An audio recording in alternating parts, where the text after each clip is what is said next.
Hello everyone and welcome back to the Great Book of Grudges. My name is Nathan and we're back with another Total War Warhammer video.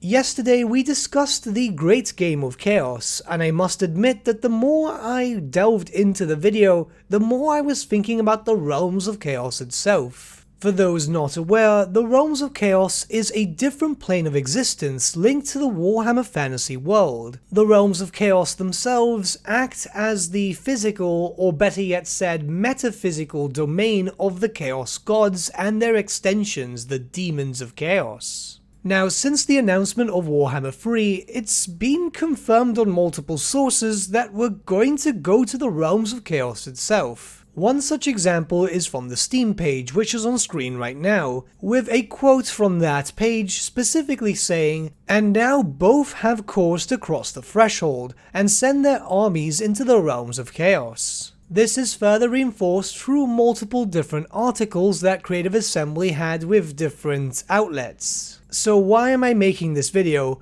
Well, the Realms of Chaos is a very strange place. It is extremely rare for mortals to actually enter the Realms of Chaos. We do have accounts of certain characters being able to do so, but even then that's all through very specific circumstances. It's quite easy if you're a magic user to make connection to the Realm of Chaos, and of course with that you'd need to be quite proficient in your field. But even then, it's easier to bring something out of the realms than to go into the realms. A common way itself, which I'm assuming we'll explore in Total War Warhammer 3, would be marching your armies into the Chaos Wastes, as the Wastes themselves serve as a very strong link between the Warhammer fantasy world and the Realms of Chaos. The further you go into the Wastes, the more reality warps and bends. Not only that, but as you travel, you'll also have to face an untold number of Chaos warbands and mutants,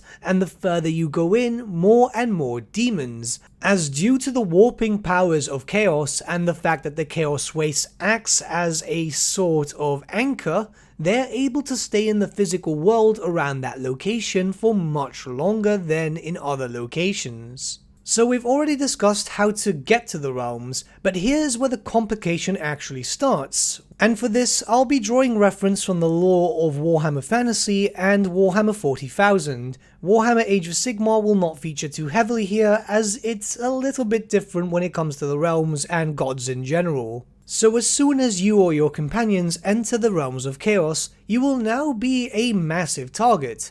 Keep in mind that you would then be considered an outside entity, something so drastically different to what is commonly seen as the natural order of things there. And yes, I see the irony of calling it the natural order, but you get my drift. This is a realm where demons are born, almost limitless in number, constantly fighting among themselves. But when an entity from a different plane of existence now arrives, what do you think is going to happen? They're going to turn around and want to destroy that which should not be there, and that is understandable, of course. Now you'd have to prepare yourself, as you're going to be hunted down like a rabid animal. The chances of survival within the Realms of Chaos for a normal generic person would be astronomically low, and I'm not just saying a simple peasant too, even for just a Grail Knight.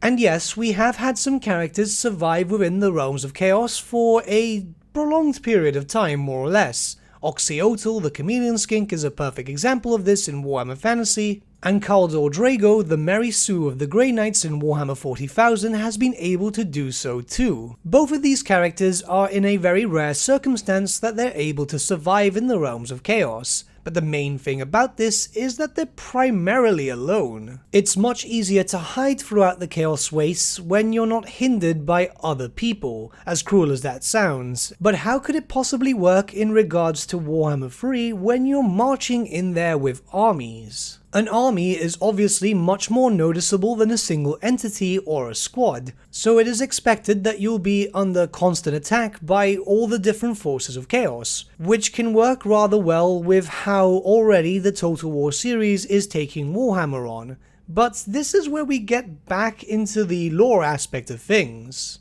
The Realms of Chaos are the domain of the Chaos Gods, we've already discussed this. The four main ones, Slaanesh, Nurgle, Tzeentch, and Khorne, are the four main rulers of this very strange plane. Now, the thing is that they physically live there. It's often been referenced in lore that they have physically fought against each other, so how could it possibly work when armies of mortals go into the realms of chaos and start causing a commotion? The gods themselves would obviously not take kindly to the fact that mortals are interrupting their plans, and yes, they would send armies against them, but if these mortals are pushing back their servants more and more, the lore would then dictate that the gods themselves would have to take a more personal approach. The thing is, it doesn't seem likely that Creative Assembly would allow for the gods to be taken into a physical form. In regards to power level, the Chaos Gods are extremely powerful.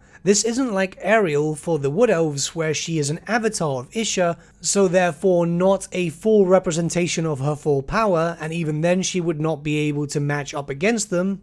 Or even Nagash, who becomes a god of undeath in the end times, yet even he is too weak to match up against the Chaos Gods, and actively has to work with the remaining forces of the Warhammer Fantasy world. So I'm not too sure how Creative Assembly could work around this. Bear in mind once again that these are very powerful deities, probably the most powerful out of all the gods in Warhammer Fantasy. A perfect example of this would be the End Times, where they destroyed the Warhammer world with relative ease as soon as they were summoned in. Sure, Creative Assembly could have their influence brought in by a series of events and so on, but doesn't that seem a tad, well, bland? This is their realm of existence after all, so their appearance is kinda expected. It could be possible that Creative Assembly meant the Chaos Wastes instead of the Realms of Chaos, as it is very important to note that those are two different locations. But this is something I've been thinking about constantly, as the Realms of Chaos are so important in Warhammer lore, and of course so are the Chaos Gods which dwell within it. But what do you guys think about this? I wanted to have another discussion video like I did yesterday, as this is something which I've been thinking about so much, yet I still can't think of a logical explanation. I don't think we'll actually ever get to play as the Chaos Gods, because, well, it's too high of a power level. Perhaps we'll see them implemented in a very similar way to Aminar in the Eye of the Vortex campaign, where they'll be there, but not really there. It's just more like a terrain piece when you do the final battle map. But let me know what you guys think in the comments below, as I am rather curious to see your input on these types of topics. But with that, my friends, we've come to the end of our video. Thank you so much for watching. If you did enjoy the video, might I suggest giving the video a like, or even subscribing to the channel, as it really does help us out.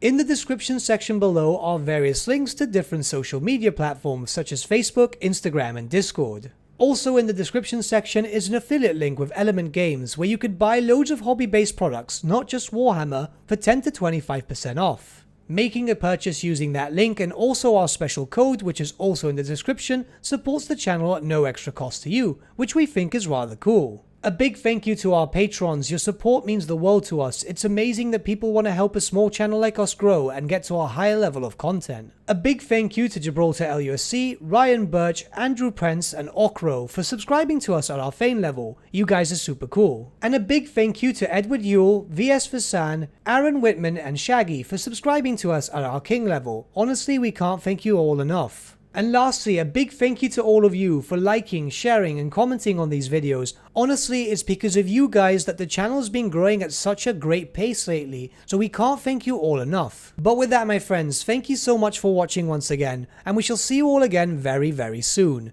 Have a good day.